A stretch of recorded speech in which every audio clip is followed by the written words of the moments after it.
Welcome back, everyone, to Bring On the Bad Guys, the show where we take a look at the most nefarious villains of all time. Today, we're looking at the villains that debuted against Shellhead, good old Iron Man, in the 1960s. To qualify for this list, the villains had to first appear fighting against Iron Man in either Iron Man's own comic, Iron Man, of course, or Tales of Suspense, which is the first comic that Iron Man appeared in when it was an anthology magazine, and then Iron Man split the magazine with various other Marvel heroes throughout the 60s. So, without further ado, I like to say that a lot apparently, because apparently I always default to that statement. But here is villain number 10 on our top 10 list.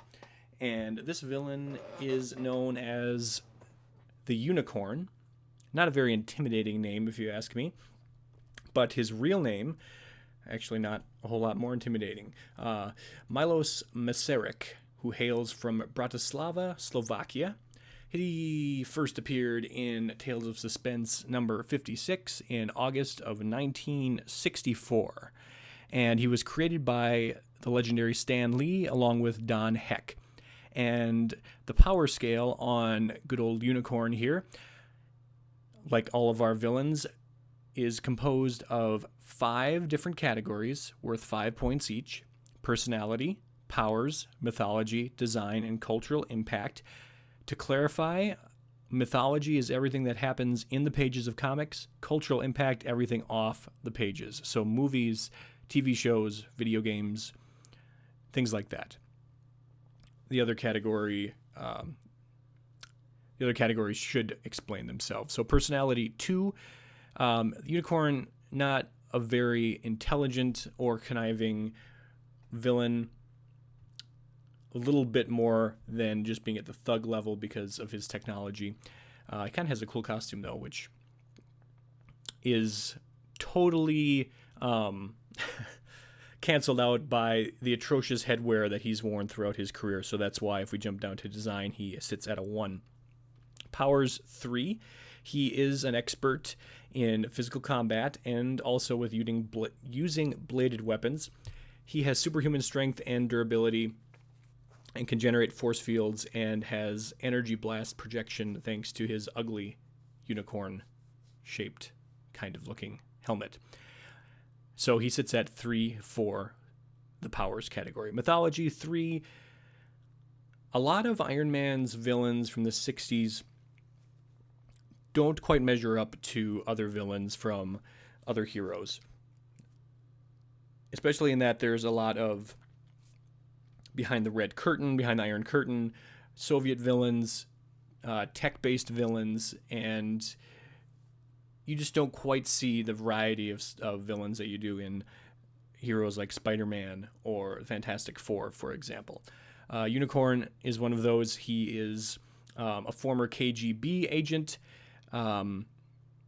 After the first Crimson Dynamo defected to the United States, Unicorn was sent to solve the problem with the special helmet designed for him. Not very well. I'll stop beating that dead horse. But he's also teamed up with the Red Ghost, against the Red Ghost, Count Nefaria, the Mandarin, Titanium Man, and a bunch of other Marvel bad guys. His cultural impact is a 2, and that is solely based on his appearance in the animated series Iron Man Armored Adventures from a few years back. So that is the Unicorn. Moving to number 9, we have a character that you don't hear a lot about in Marvel circles because Scarecrow is typically associated with Batman because he is a Batman villain. And back in the 60s when, comic books didn't... I suppose they still don't care incredibly a lot if characters are similar. If you just look at DC's recent New Age of Heroes, where they had the Terrifics and Damage and Sideways, where they kind of all mimicked famous Marvel heroes, or at least their tropes. Scarecrow was created in 1964 in Tales of Suspense number 51, and this was back in the day before people were incredibly concerned about copyright infringement because these were just funny books, as some people called them. So Ebenezer Lawton was born in Rhinebeck, New York. That's his place of origin. And he joined the circus and became a contortionist. And he actually helped Iron Man catch a escaping criminal, and then had the idea, hey, if I put my mind to it, I can use my skills to, no, of course, not be a hero, but have a life in crime. So that's what he decided to do. He is typically affiliated with the Magia when he does decide to team up. He also has worked with Unicorn before, the Eel, Porcupine, Plant Man, a lot of lesser-known villains. Marvel doesn't really rely a lot on him anymore because they want to avoid, I'm assuming, the confusion / accusations of people that are not quite as informed as you are, dear listener / watcher. So he was created by Stan Lee and Don Heck, and his superpowers, if you could call them that, consist mostly of acrobatics, contortionists. He can train birds, so he has a miniature army of crows, and the ability to induce fear in his victims, much like DC's more famous version of Scarecrow. DC's Scarecrow is definitely a lot more charismatic than Marvel's, so Ebenezer only gets a 2 in that category. Powers 3. You have to get him in the right situation for him to be really dangerous. And imagine a situation where you can get attacked by crows and be shown your worst fears. And that might not sound that crazy on the surface, but in the moment might be a bit more intimidating than you're thinking. Maybe not. Again, a lot of this seems derivative of Jonathan Crane's Scarecrow. Not quite, but close enough. Design 2, he's just a Scarecrow outfit. He's had a lot less in the way of costume design than DC's Scarecrow. And cultural impact sits at a 2, while mythology is a 3. So he's had some okay storylines, not super famous. The most famous Scarecrow storyline might actually be when they did the Marvel versus DC crossover, and he actually teamed up with DC's Scarecrow. He has a cultural impact of 2 only because he actually appeared in the Ghost Rider video game that was based on the Nicolas Cage film, and he is one of the miniature bosses in that game. So he doesn't appear in the movie, he does appear in the game, and he's more tend to a little more supernatural schemes than Jonathan Crane is on the Batman side of things. But that is the Scarecrow. Number 8, we have another character whose name doesn't quite really get across the menace. And of course, we have the Melter, Bruno Horgan. Classic thug name, Bruno. First appeared in Tales of Suspense number 47 in November of 1963. And he originates from good old New York City, New York, and was created by the classic duo of Stan Lee and Steve Ditko. Despite his talent at not really coming up with the best name, we do give his personality a 3, as well as his powers. And you may not think, the Melter was one of those characters that is very specific to the protagonist that they fight. As you can imagine, the Melter was created as a foil that could melt Iron Man's iron suits. So that's how he came about. And his powers are surprisingly effective, actually, against Iron Man, who, however, always typically upgrades his suit to be able to defeat the Melter. And he ranks 8. Again, you've seen the 2 people that rank below him. So, again, some kind of kooky characters here, at least early on in this list. Not quite as intimidating as you would expect an A-lister like Iron Man to have. But then again, you do have to remember that Iron Man was more of a B-lister for Marvel in recent times until, of course, the MCU came out, and then that elevated him up to the level of Spider-Man and the X-Men, Wolverine, etc. So the Melters made kind of a career of being second fiddle, so that's why his mythology sits at 2. He's worked for Justin Hammer, Baron Zemo, Ultron, the Blizzard, Lethal Legion. He was a member of that team for a while, and he was actually killed off in 1986. And of course,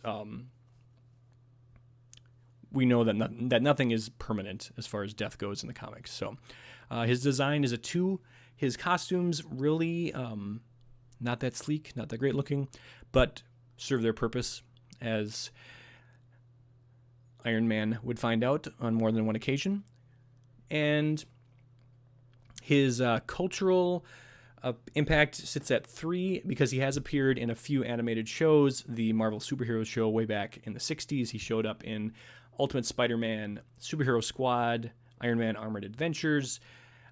He shows up in the Lego Avengers game. He's in the Masters of Evil download pack, the DLC, and so you can play as his character after you finish the Masters of Evil mission. So that is the mysterious Melter, Bruno Horgan. Oh, hit the wrong button. Going backwards. Going forward, we have the Controller. And again, just a Hall of Fame list of names here. Anyway, he at least has a cool alter ego, and that is Basil Sandhurst.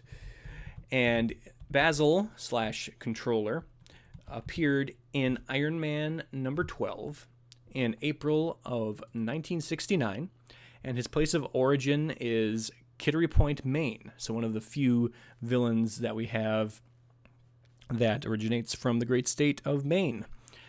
Perhaps because Stephen King's bad guys killed them all off.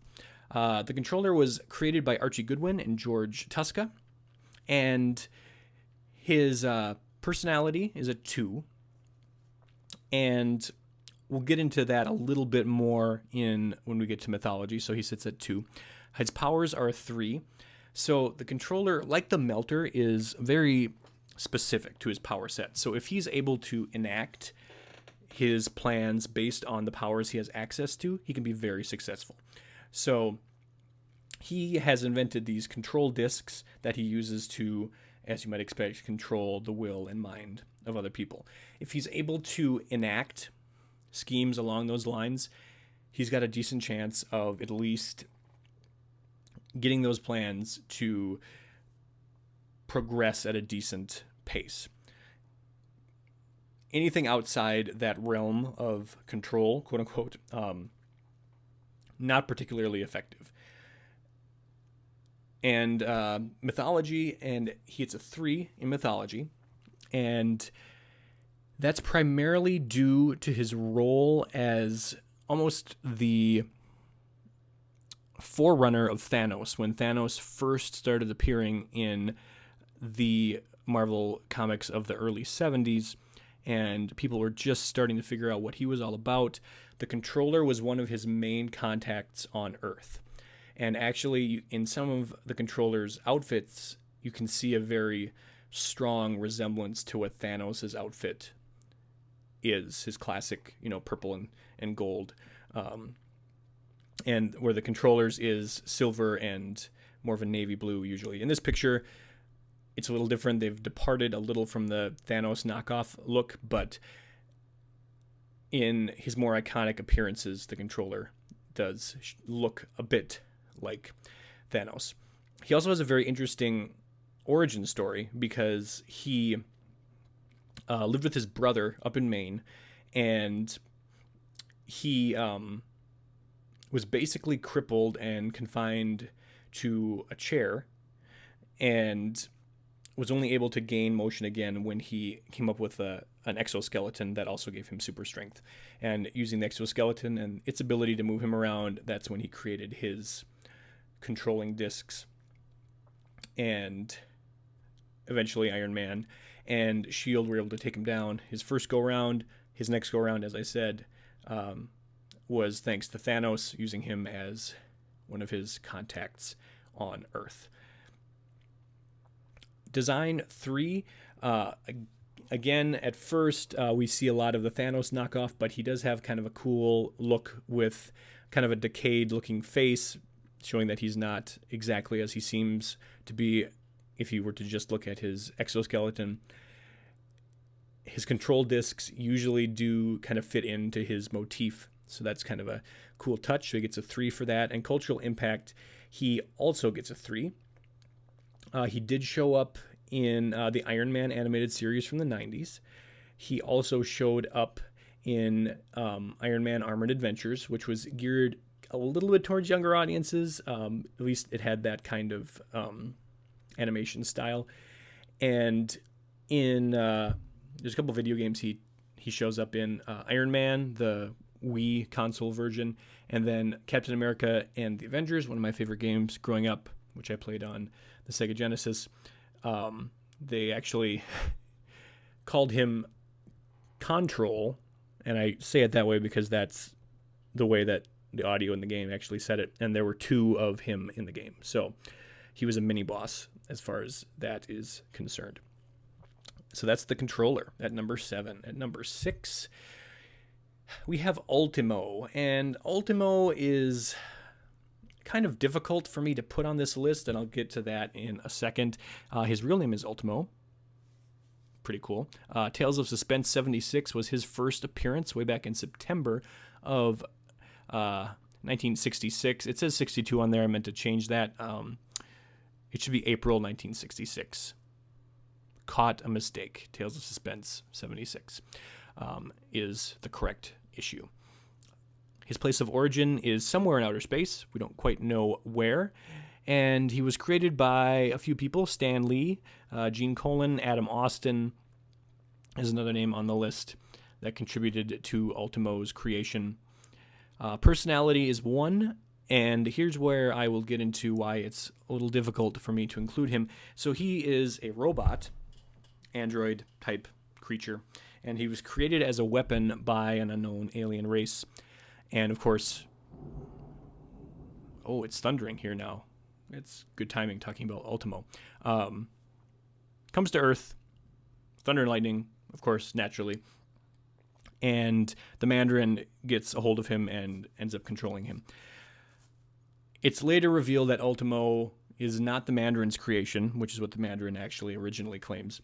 And we find out that he's basically a doomsday device created by this alien race. So Ultimo doesn't really have any of his own brain power that he's operating on. He is operating according to essentially computer code that says destroy all this stuff, unless he is somehow hacked into to make someone like the Mandarin be in charge. So he's not technically sentient, but he is an independent enough character that, yes, his programming is telling him to do one thing, and he's doing it, and that is total destruction, kind of like Doomsday from Superman, but Doomsday is definitely more sentient than Ultimo is. His powers are 4. Again, he's essentially a doomsday device created by an alien race, and he actually has been said to have destroyed at least one planet. And to do that, you need some pretty significant firepower. So he has superhuman strength, as you can probably tell by this picture. He is, an enormous robotic creation. He can generate optic blasts of concussive or disintegrating nature. He can shift his size within reason and can absorb energy attacks. So he is quite the powerful being. He also, in some cases, has the ability of flight, depending on who is controlling him and who is, more importantly, writing him. So his comic book accurate identity, if we're jumping to cultural impact, which sits at 3. So he's appeared in Marvel superheroes, Iron Man, Iron Man Armored Adventures, Avengers Earth's Mightiest Heroes, Avengers Assemble. He shows up as Mandarin's robot, essentially, in Marvel Ultimate Alliance, and as a giant robotic battlesuit in the Iron Man 2 video game. So that's what gets him his grade of 3 in cultural impact. Design 3. At first, he looked just kind of like an ordinary giant blue robot, and he's definitely had his design improved upon over the years to make it more sleek, more technical looking, and more intimidating. So he gets a 3 for that, and mythology is a 3 as well. He has shown up working with some of Iron Man's most devious foes, often the Mandarin, of course. And the thunder continues in the background for me here. So that's Ultimo. His total points is his total amount of points is at 14. We advance to number 5, Whiplash. So before we talk about Whiplash here, just a quick comment on the state of Iron Man villains in the MCU. And of course, spoiler alert, this isn't that pertinent now that Iron Man, at least Tony Stark Iron Man, is deceased in the MCU. But as far as Iron Man goes, more than any other character in the MCU, there's been this very weird tendency to not adapt his villains the same as... I'm not sure what this tendency is, but the villains tend to be a bit different than they are in the comics, and not just in look or motivation, but just not using the villains really that much at all. So we're looking at Whiplash here, and you might say, oh, well, Whiplash was Iron Man 2. I'm not sure what you're talking about. Except he really wasn't, and we'll talk about that in a bit more detail later on. But the Whiplash character in Iron Man 2 is essentially a combination of this Whiplash, which you see on screen, Marco Scarlatti, and the son of the Crimson Dynamo. And even that's a little bit different in the MCU, and I think maybe it's just a little bit easier to do that all at once we've gone through everybody. So we will touch on that interesting segment of Iron Man's history in a bit. So Whiplash, as I said, Marco Scarlatti is his actual moniker, and he's actually from Cleveland, Ohio, and he first appeared in Tales of Suspense number 97 in January of 1968. He was created by Stan Lee and Gene Colan, Gentleman Gene, as he was frequently called at Marvel. His personality is a 3, so he is a very ruthless individual, works a lot for organized crime, and of course has mastery of the whip, and is a very proficient enforcer, torturer, etc. Powers 2, he's got a battle suit that makes him a bit bulletproof. Otherwise, he can use hand-to-hand weapons such as his whip and nunchucks, and he is a decent hand-to-hand fighter. But at the end of the day, he is more of a muscle man for organized crime, so his scale, as far as superpowers go, doesn't reach great lengths. So he gets a 2. Mythology 3, another kind of average Iron Man character who has stuck around a while as more of a henchman and less of a mastermind, but still some decent stories. The first story he actually appears in, where Iron Man gets into it with AIM and the Magia and all sorts of covert groups, where Whiplash has a actually quite intense battle with Shellhead in a submarine. And as I say the word submarine, the rain starts to fall, and it is going to come down quite a bit here. So we are going to hear that as our little background noise. Quite calming, right? Whiplash, submarine, Iron Man, quite a fun battle scene there near the bottom of the ocean off the coast of the United States. Design 3. He's had some really interesting mohawk-looking hairdos over the years, but for a guy that typically just uses a whip as a weapon, a decent design for Whiplash. And Cultural Impact 3. So again, he's shown up in Iron Man and Iron Man Armored Adventures as far as animated series go. He was a boss in the first Iron Man video game that was a spin-off of the movie. And we brought up a little bit how he's at least partially present in Iron Man 2, which we'll talk about in a second. He would actually later go by the new codename Blacklash, which I think sounds a bit cooler. But that's Marco. Oh, and he actually, Marco Scarlatti, that version of Whiplash, actually did show up in Agents of S.H.I.E.L.D. in Season 2. So he's there as well. Going to number 4, and here we get to some of the more famous villains that were able to stand on their own. And first of those villains will be Titanium Man. And of course, Black Widow started off as a villain too. She's Natasha. So Titanium Man is Boris. So Boris and Natasha from Moose and Squirrel, Rocky and Bullwinkle, of course. So Boris Bulski is the Titanium Man, at least the first one. And he first appeared in Tales of Suspense number 69 in September of 1965. And he is from the Ukraine in Makivka, probably more like Makivka. I unfortunately am not an expert enough in Russian or Ukrainian to be able to pronounce that name properly, but hopefully that is correct. Stan Lee and Don Heck were the creators behind Titanium Man. His personality sits as a 3, so he's an ex-KGB agent and very much feared by his colleagues. Very brutal agent, as is evidenced by his choice in armor, much bigger armor set up than Iron Man. Almost twice the size, actually, of Iron Man's suit, usually, unless he sleeks it down for special occasions, which also actually gets him a 4 on the power scale.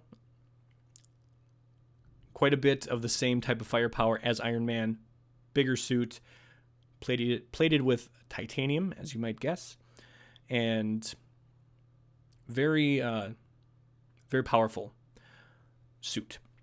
Mythology 3. A really great story is one of the early stories of Titanium Man where he actually fights Iron Man on live television. And so you have the Soviets and the Americans both glued to the television to see who would prevail in that fight. So a lot of solid Titanium Man stories over the years. Design 3. The early Titanium Man suits are a little clunky, but also really intimidating and I think really cool looking. And they kind of tried to sleek them up a bit as the years went on, but never quite matched the intimidating looking massiveness of the original Titanium Man armors. But still a consistently solid look. Cultural impact, a 3. He appeared on the Iron Man Armored Adventures, Marvel Superheroes, 1960s show, Ultimate Alliance 2 has Titanium Man as a boss character, and the Iron Man tie-in video game, the movie tie-in, has Titanium Man show up, but he has not appeared yet in the MCU. And this is the first time this has happened on this show, but cultural impact, he is mentioned actually in the title of a song by Paul McCartney's band Wings. He's got a song called Magneto and Titanium Man. Picture of Titanium Man is actually on the cover of the single. So McCartney is a comic book fan apparently and likes supervillains a lot. So feel free to check out that song, Magneto and Titanium Man in the future. That last 3 words aren't part of the song. It's just Magneto and Titanium Man. So it's actually a fun song. Give it a shot. That gives Titanium Man a total of 16. And his backstory, again, Soviet agent. Soviets were constantly trying to take down Iron Man or discredit him, and Titanium Man, that is, was one of the agents they sent into the field to do that. And there's been a few other people that have taken on the mantle of Titanium Man over the years. None quite as iconic or brutal as Boris Bolsky. Moving on to number 3, we have Madame Mask. And her secret identity is actually a couple different names. For years in her early days, she went by Whitney Frost. And her actual name is Giulietta Nefaria. So she's the daughter of Count Nefaria of the Mafia, organized crime enterprise. And originally her father was really disappointed that he had a daughter instead of a son to pass on the name, so he gave her up for adoption, which is why she went by Whitney Frost for most of her early life. She's from Italy, Rome presumably, originally, and first appeared in Tales of Suspense number 98 in February of 1968. She was created by Stan Lee and Gene Colan, and her personality sits at a 4. She's got a very tangled and tragic story behind her, but she's always very conniving, always very smart, whether she's in charge of a crime family, a crime syndicate, acting on her own. She is maybe not the technological wizard that Tony Stark is, but as far as strategic planning, Madame Mask, quite solid in those areas. Powers sit at 2 because she doesn't really have a lot in the way of superpowers or anything, really. Hand-to-hand combatant, very strong, very adept at the firearm, which gives her a 2, but not much more, or any more, actually. Mythology 3, again, pretty tangled history behind Madame Mask. Again, she was raised by adoptive parents, but then figured out that Count Nefaria was her dad. And so the Count taught her the ways of the crime syndicate that he had run and wanted the young Whitney/Giulietta to succeed him if anything happened to him in charge of the Mafia, which of course happened because the Count was arrested and jailed. She worked undercover as a spy for her organization, collecting intel at Stark Industries. Kind of was in a little bit of a romance with Tony Stark. However, her plane ended up crashing. She had her face severely scarred, so now she typically wears a metal mask over it, which also lends to her codename Madame Mask. And she actually on some occasions has sided with Iron Man, but mostly just to serve her own selfish ends or advance her own plans. In the MCU, whoops, I hit the wrong button again. In the MCU, she shows up as well, so we'll get to that when we do cultural impact. Design 4, and her mask is one of those, maybe not famously known, but within the pages of Marvel, a very iconic symbol of not necessarily villainy, but the fact that this is a very villainous character who struggles with her own appearance, has emotional and traumatic scars that she's also dealing with that makes her more of a wild card. And a lot of heroes and villains wear masks. Not very many of them have masks that have as much weight to them as Madame Mask here. I mean, maybe Dr. Doom would have a little bit, I would say, more significance in the story of his mask, but not a whole lot of other people that I can really think of. Cultural Impact 3, she does show up in the MCU. She is the main villain in the second season of Agent Carter. She's also shown up in the 90s animated Iron Man series, Avengers Assemble, and Iron Man Armored Adventures. So she gets a 16 total in the power scale realm. Now we advance to number 2, and that is the Crimson Dynamo. And the Crimson Dynamo has actually been a lot of different people over the years that have donned the armor. So we'll kind of just lump them all into one group. The first one was Anton Vanko, and there's a lot more. So we're just going to go with the identity of Crimson Dynamo as the character villain here. Crimson Dynamo first appeared in Tales of Suspense, number 46, back in October of 1963. And Vanko was originally from Armenia, and he was a Soviet scientist, of course, created by Stan Lee, Robert Bernstein, and Don Heck. Personality is a 3.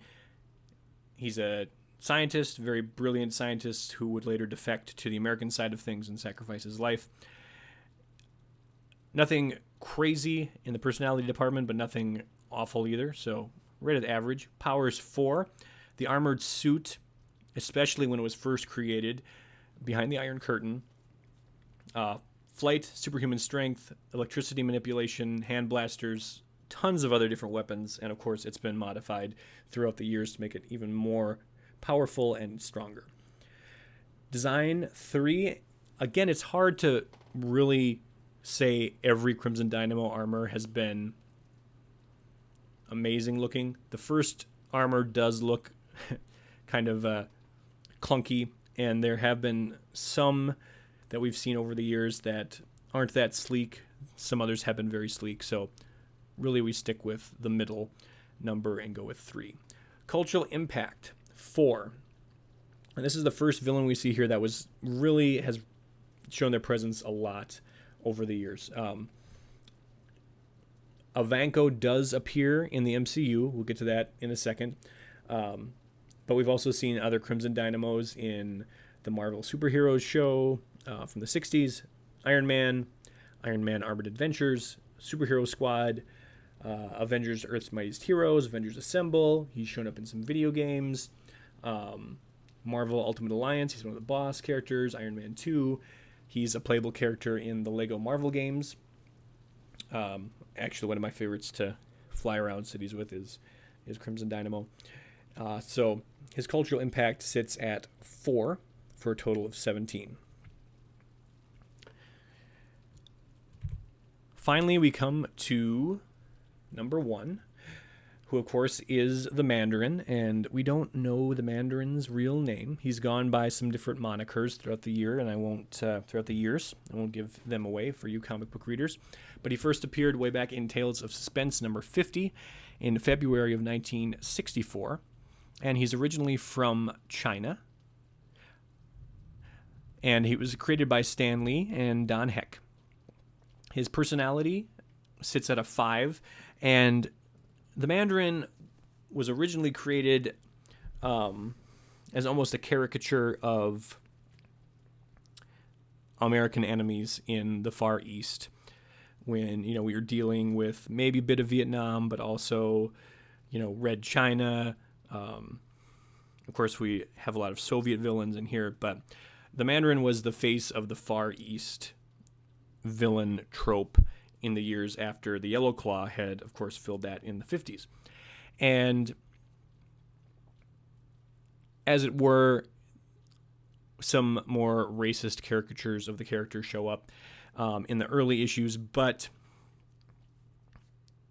especially within the last 20 to 30 years, and once they got past more of the antiquated imagery, Mandarin has shown himself to be one of the smartest villains in the Marvel universe, especially on the planet Earth. And very, very often has found ways to infiltrate Stark Industries, infiltrate Iron Man's plans, and the Mandarin is a very, very shrewd villain who is not to be underestimated. Powers 4. So genius level intellect, as you might suspect. And He uses that intellect as both an inventor and a tactician. He's also an adept martial artist. Of course, his true powers come from the 10 rings that he wears in the comics. We don't know if these will translate exactly over to the big screen when he shows up in the MCU. But the rings usually have a variety of powers. Ice blast, mental control, heat, electricity, electromagnetism, light absorption, disintegration, concussive blasts, vortex beams, sometimes controlling the molecular composition of items around him. So they do vary a little bit, but that's generally the canon of the Mandarin's rings. And that brings us actually to his mythology, because that also sits at 4, and part of his mythology is, of course, the rings. So his origin story is that he's a young man, and he discovers the remains of an alien spaceship in the Valley of Spirits in northern China, southern Mongolia, and he looks into the ship and departs with the 10 rings, which are actually different components of the spaceship, not actual jewelry. And he uses them to basically take control of his own little section of Asia, create his own army, and then go after Iron Man and his imperialistic dog friends, as the Mandarin might say. He's also dabbled in sorcery a little bit, but mostly relies on tech and his intellect to wage war on Iron Man. His design is a 3 early on. Not great designs. Mostly had to wait until the late 80s, then into the 90s and more recent days to get cooler Mandarin designs. Some of the animated movies and such have tried different looks for the Mandarin. Not entirely unsuccessful, but also not really coming through with an iconic image of the Mandarin. And cultural impact would be a 4. Of course, we got a fake Mandarin in Iron Man 3, and it is revealed a little bit later that the real Mandarin is out there. Of course, we'll see him show up in the Shang-Chi movie, which is coming out hopefully next year. He is a boss enemy in Captain America and the Avengers, in Marvel Ultimate Alliance, and Lego Marvel Superheroes. And he's a playable character in the Lego games as well. He is the main villain in the 90s animated Iron Man series, and he's also shown up in the direct-to-video film Invincible Iron Man, Marvel Superheroes from the 60s, Marvel Disc Wars, and Iron Man Armored Adventures. And that gives him a total of 20 points. So before we wrap up, just a really quick look at what I mentioned earlier about Iron Man villains on the big screen. I'm not sure what it is about Iron Man villains that has caused them to be so neglected by the minds over at Marvel Studios. And I say that because, not to knock them, because the MCU is fantastic and I generally like almost everything that they've put out. But it's very interesting to look at these iconic Iron Man villains and some that come along later and go, why couldn't we use these guys the way that they were, originally or almost originally meant? So if we go through these just a little bit, we have, the Mandarin here. And as I said, he shows up, but not really, in Iron Man 3, where he's not, he's portrayed by Trevor Slattery, who is an actor who is pretending to be the Mandarin. And at the end of the movie, Aldrich Killian, who is the actual main villain, says, "I am the Mandarin." And it's pretty clear that the director's intention and the writer's intention were to, who is Shane Black, was to make those two characters the different aspects of the Mandarin. Of course, the one wasn't real, and then Killian was going to be, I'm the real Mandarin. And of course, there was some significant backlash to that because people wanted the actual Mandarin. So then they made Long Live the King, which was a short film that revealed that the real Mandarin was out there, and he wasn't very happy with Trevor Slattery portraying him. And of course, we're going to get the real Mandarin as the main villain of Shang-Chi when that eventually comes out. So that's the Mandarin. If we page back here, Crimson Dynamo. So Anton Vanko shows up in the MCU. He shows up in actually Agent Carter and Iron Man 2, where in Iron Man 2, he's dying at the very beginning of the movie. In Agent Carter, he's shown very quickly as a scientist that works for Stark Industries, and evidently later on he made the decision to head back to Russia. So we don't see the real Crimson Dynamo. We see the Vankos, but we don't actually see Crimson Dynamo. We see Whiplash, some parts of Whiplash, as in the whips, combined with what looks like the Crimson Dynamo's armor, especially at the end of Iron Man 2. So those two characters get combined to make the Iron Man 2 villain, which I'm not sure why they felt the need to combine those two when they could have just went with one or the other. But there you have it. Again, we've seen Madame Mask, Titanium Man, but the other interesting thing when we get into these villains is you look at the using Ghost, who is an Iron Man villain, for Ant-Man and the Wasp. And there's another rumor that we might see MODOK soon in Ant-Man and the Wasp. And while not primarily an Iron Man villain, he is a leader of AIM who fights against Iron Man a lot. So I don't know what this is, but it's this weird tendency to, I don't know, dilute Iron Man villains in the MCU. We'll see where they go from here, again, because Tony Stark is deceased in the MCU, so we will see. Quick review of the top 10 Iron Man villains of the 60s. Unicorn is number 10. Number 9 is Scarecrow. Of course, not the same as Jonathan Crane. Number 8 is the Melter. Number 7, the Controller. Number 6, the Doomsday Device Ultimo. Number 5, Whiplash, later known as Blacklash. Number 4 is Titanium Man. Number 3, Madame Mask. Number 2, Crimson Dynamo. And number 1, of course, the Mandarin. So next week, we are going to kind of stick with tech-based and espionage-based villains with Nick Fury, and this is going to be a very interesting list in terms of Nick Fury had 2 magazines named after him in the 60s. Of course, one was the Nick Fury in charge of S.H.I.E.L.D., and one was Sergeant Fury, where he was in World War II leading the Howling Commandos. So we're actually going to see a list that has villains from both of those magazines and both of those runs. So they kind of combine, and we'll see some interesting faces in the Nick Fury and S.H.I.E.L.D. Rogues Gallery. So we'll get to that next week. Have a good one.